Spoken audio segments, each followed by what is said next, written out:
आप पे बड़े इल्ज़ाम लगते हैं। मुझे लगा कि आप जिस पार्टी में हैं और मौलाना मुलायम सिंह यादव कहे कहे जाते थे, तो मुझे लगता है मौलाना राजकुमार भाटी भी हो जाएँगे। आपको कन्वर्जन के भी वक़्त कहा गया, कन्वर्ट हो जाइए, नमाज़ पढ़ लीजिए, क्योंकि आप अनबायस्ड हैं नहीं, इसलिए? मौलाना तो एक बहुत सम्मानित शब्द है। हमें तो ये कोई ख़राब नहीं लगता। अगर कोई हमें मौलाना कहता है तो हम अपने आप को गौरवान्वित महसूस करेंगे। हुँ, और नमाज़ पढ़ना भी, कोई अगर हम आरती गा सकते हैं तो नमाज़ भी पढ़ सकते हैं, इसमें भी कोई बुराई नहीं है। यद्यपि मैं कोई पूजा पाठ नहीं करता हुँ, किसी भी धर्म के अनुसार, ना मैं मस्जिद में जाता हूँ ना मैं मंदिर में जाता हूँ, क्योंकि मैं उसकी ज़रूरत नहीं समझता। मेरा मानना ये है, मेरी व्यक्तिगत मान्यता ये है कि कर्म ही धर्म है। अगर हमारे कर्म ठीक हैं तो ईश्वर हमसे प्रसन्न है। फिर हुँ, कर्म कांड की किसी की ज़रूरत है नहीं। हुँ, तो वो अपनी अपनी सोच है, और सोच में आदमी को स्वतंत्र होना चाहिए। उस पर कोई, हम ना किसी की आस्था को चोट पहुंचाना चाहते हैं, ना किसी की आस्था का अपमान करना चाहते हैं। लेकिन व्यक्तिगत तौर पे हर आदमी स्वतंत्र है। बिल्कुल। लेकिन हम तो बात दूसरी कह रहे हैं कि हिंदू मुस्लिम एकता या भाईचारे की बात, अगर सभी धर्म सर्वधर्म समभाव की बात हम करेंगे तो इससे, इसी से तो देश मजबूत होगा। हिंदू मुस्लिम सिख ईसाई सभी धर्मों के लोग, सभी जातियों के लोग प्रेम मोहब्बत के साथ रहेंगे, आपस में भाईचारा होगा, उसी से तो देश मजबूत होगा। एक तरफ तो आप राष्ट्रवादी बनते हैं, दूसरी तरफ नागरिकों में आप नफरत फैलाते हैं, धर्म के नाम पे, जाति के नाम पे। तो वो कैसे देश मजबूत होगा फिर? अच्छा, क्या आप ये मानते हैं कि जो हम मुद्दों की बात कर रहे हैं, इन मुद्दों से भटकाने के लिए ही हम धर्म का सहारा लेते हैं? पहले क्या था, हम लोगों ने ये देखा कि मुसलमानों को कांग्रेस कहती थी कि भैया तुम खतरे में हो, तुमको डर है। अब ये दूसरी पार्टी कर रही है कि भैया वो 80% को कहते हैं कि आपको इस 20% से खतरा है। तो इस वक्त हिंदुस्तान में खतरा एक्चुअली है क्या? मुसलमान सबसे बड़ा खतरा है, या खतरा अनएम्प्लॉयमेंट है, या खतरा इलिटरेसी है, या जो रिलीजन के ठेकेदार जो हर तरफ बैठे हुए हैं, या नो पॉलिसी गवर्नेंस जो है? असल खतरा इस वक्त आपको लग क्या रहा है? देखिए, मैं भारतीय जनता पार्टी के बारे में दो बातें कहना चाहता हूँ। भारतीय जनता पार्टी, आरएसएस, हिंदू महासभा और ये जो हिंदू संगठन जो कहते हैं जिन्हें, विश्व हिंदू परिषद और ये बजरंग दल, ये और उधर भी कुछ संगठन हैं, कट्टरवादी संगठन हैं, हम्म, जो मुस्लिमों में भी जो कट्टरता फैलाते हैं, ऐसे बिल्कुल। भी कुछ हैं। हम्म, तो ये दोनों तरफ के लोग जो हैं वो हैं जिनके पास कोई बड़ा कार्यक्रम, बड़ा विचार, बड़ी योजना है नहीं, जिनके पास कोई बड़ा विजन है नहीं। देश हित में। हाँ, किस मतलब भारतीय जनता पार्टी वैचारिक तौर पे एक दिवालिया पार्टी है। भारतीय जनता पार्टी के पास ना तो कोई बड़ा नेता है जो इनके आदर्श जिनके हैं। इनके पास ले दे के कौन है? सावरकर हैं, गोडसे हैं, गोलवलकर हैं। उन्हें किसी भी क्षेत्र में कोई बड़े व्यक्तित्व तो माने नहीं जाते। अब ये मजबूरी में फिर दूसरी पार्टियों के जो आदर्श रहे हैं, चाहे सरदार पटेल हों, चाहे महात्मा गांधी हों, बाबा साहब हों, उनका नाम लेते हैं, हालांकि उन्हें दिल से नहीं चाहते।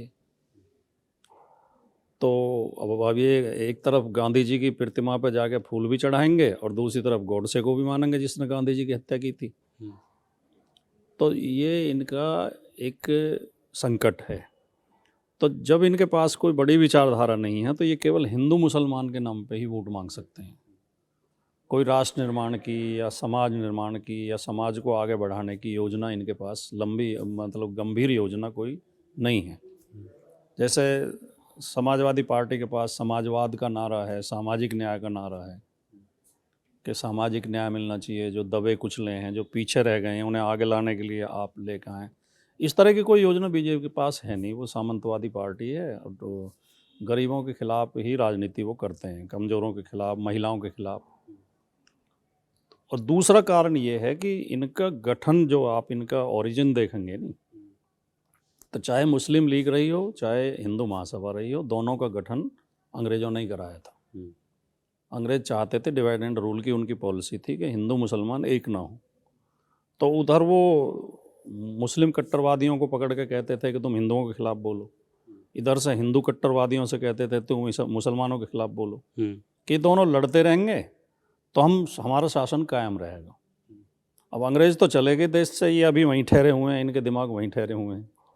ये आज भी, उस समय भी, ये जब 1925 में आरएसएस का गठन हुआ और लगभग उसी समय हिंदू महासभा का गठन हुआ, देश 1947 में आज़ाद हुआ। 1925 से 1947 के बीच में ये किसी आज़ादी के गतिविधि में शामिल रहे हों, ऐसा कोई प्रमाण नहीं मिलता। ये उस समय भी मुसलमानों से ही लड़ रहे थे। और गोलवलकर ने जो अपनी एक किताब लिखी थी बंच ऑफ थॉट्स, उसमें लिखा है कि मुसलमान, ईसाई और कम्युनिस्ट ये हमारे आंतरिक शत्रु हैं।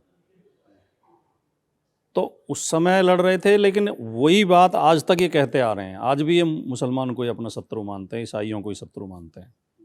आज भी आप देखिए कि कहीं मेरठ में एक मुस्लिम ने एक हिंदू कॉलोनी में मकान खरीद लिया, तो वहाँ जाके प्रदर्शन करने लगे कि यहाँ हिंदुओं के बीच में मुसलमान नहीं रह सकता। बरेली में क्रिसमस के मौके पे ईसाई अपनी पूजा कर रहे थे चर्च में, तो वहाँ जाके हनुमान चालीसा गाने लगे। तो इनके दिमाग वहीं ठहरे हुए हैं आज भी। ये समझ ही नहीं पा रहे कि परिस्थितियाँ बदल चुकी हैं, दुनिया बदल चुकी है, माहौल बदल चुका है, अंग्रेज़ देश छोड़ के जा चुके हैं। जो कट्टर मुसलमान थे उन्हें पाकिस्तान अलग मुल्क मिल चुका है। जो भारत में रह गए वो तो उदार मुसलमान थे, वो तो देशभक्त मुसलमान थे। तो हमें इनसे नहीं लड़ना, जिनसे लड़ना था वो तो चले गए।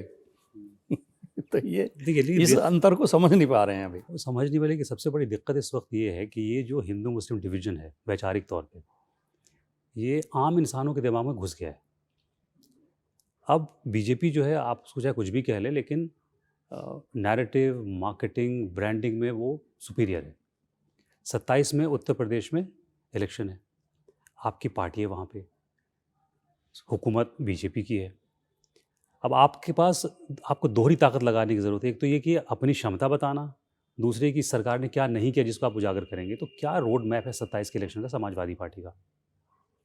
देखिए, एक तो 2024 में अभी लोकसभा चुनाव हुआ है। 2024 में हम बीजेपी को हरा चुके हैं उत्तर प्रदेश में। पिछले 2 साल में बीजेपी बहुत एक्सपोज हुई है, लोगों को उसकी असलियत पता चली है। लोगों को ये पता चला है कि बीजेपी मुसलमान चिल्ला के, मुसलमान से हमें डरा के हमारे हक मार रही है। 69,000 शिक्षक भर्ती हुई उत्तर प्रदेश में। ओबीसी और एससी की नौकरियां कम कर दी गई, उसमें आरक्षण में छेड़छाड़ की गई। लोगों ने शिकायत की राष्ट्रीय पिछड़ा वर्ग आयोग में। राष्ट्रीय पिछड़ा वर्ग आयोग की रिपोर्ट है कि हाँ 19,000 पद कम किए गए हैं, वो दिए जाएं इन्हें। योगी आदित्यनाथ ने नहीं सुनी बात, तो लोग हाई कोर्ट गए। हाई कोर्ट का आदेश है कि पुरानी मेरिट कैंसिल करके नई मेरिट लिस्ट बनाई जाए और ओबीसी को पूरा आरक्षण दिया जाए, ओबीसी और एससी को। वो नहीं किया इसके बाद भी। अब मुकदमा सुप्रीम कोर्ट में है।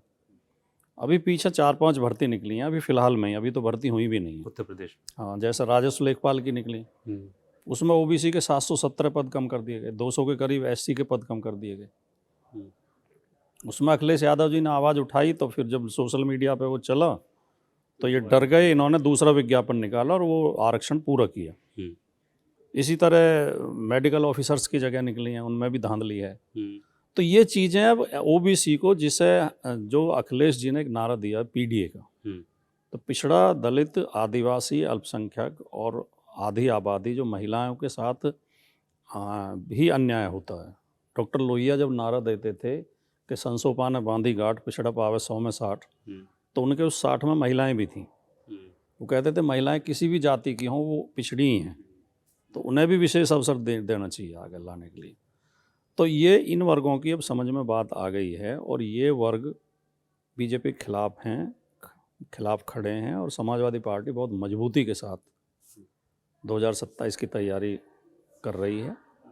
और 2027 में भारतीय जनता पार्टी बहुत बुरी, अभी जो ये एसआईआर हुआ है,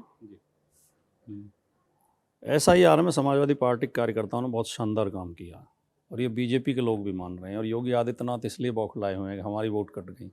उल्टे मतलब योगी जी आरोप लगा रहे हैं कि हमारी वोट कट गई। और उन्होंने मेरठ में जो बयान दिया था, उन्होंने ये भी कहा कि समाजवादी पार्टी के लोगों ने अपनी सारी वोट बनवा ली हैं और हमारी वोट नहीं बनी है। तो समाजवादी पार्टी का कार्यकर्ता बहुत सक्रिय हुआ है और उसके एक आत्मविश्वास से भरा हुआ है और वैचारिक रूप से भी वो मतलब तैयार है और इनका मुकाबला बहुत मजबूती के साथ करेंगे। एक